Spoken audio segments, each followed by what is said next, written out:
very interesting data were presented the useful of the circulating DNA evaluation in a very rare disease. I mean, in the RAMP 201 trial, we saw that the evaluation of ctDNA did not correlate with the molecular analysis of the tissue, and this was very, very. I mean, it was just a pity, because I believe that maybe would be of useful for our patients.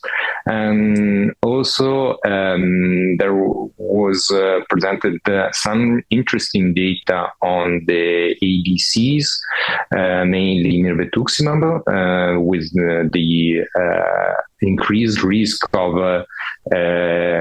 cataract due to the use of the steroids for prevent the toxicity of this kind of drugs. So it was quite interesting as a congress.